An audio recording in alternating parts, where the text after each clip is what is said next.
Yes, welcome back to the channel. So today we are going to learn about the gestation period. It is nothing but the development of an embryo in the mother's uterus. It is the development of embryo in the mother's uterus. It is called as the gestation period, and in humans it is mostly lasts for about 280 days or to 40 weeks.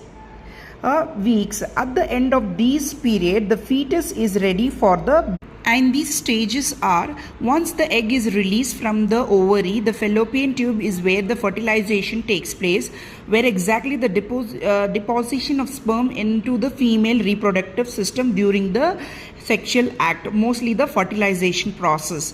These fertilization, from the day of fertilization, we considered as day 1, where the sperm and egg meets in the fallopian tube, result in a zygote. This zygote undergoes continuous cell division and become a mass of cell or the group of cell called as the morula, which is formed. That is during the day 4 after the fertilization. So once the day 4, day 5, these group or mass of cells become blastocysts on the early stage, which is mass of group of cells is nothing but the early stage of development of an embryonic. Once this is there, the implantation of these embryonics takes place in the uterine wall or the uterus wall in order to provide the proper nourishment and food and exchange of gases.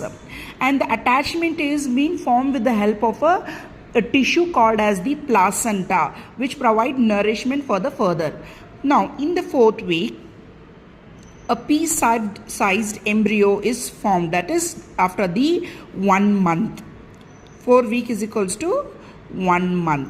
Once 1 month is over, the next 6 weeks, that is 1.5 months, these embryo which is attached to the uterus wall will develop into a human features, like development of the different organs in the body, and it is floated in the amniotic fluid. This fluid provides the fetus to rotate around in order to do all the physical activities. And this period, after 280 days or the 40th week, the birth of a human baby takes place. During these changes, a lot of hormonal imbalance women come across, and during this time, especially the moral support and stress free should be there, which make sure that the child is healthy growing, and make sure that the female is free from the stress. If you are new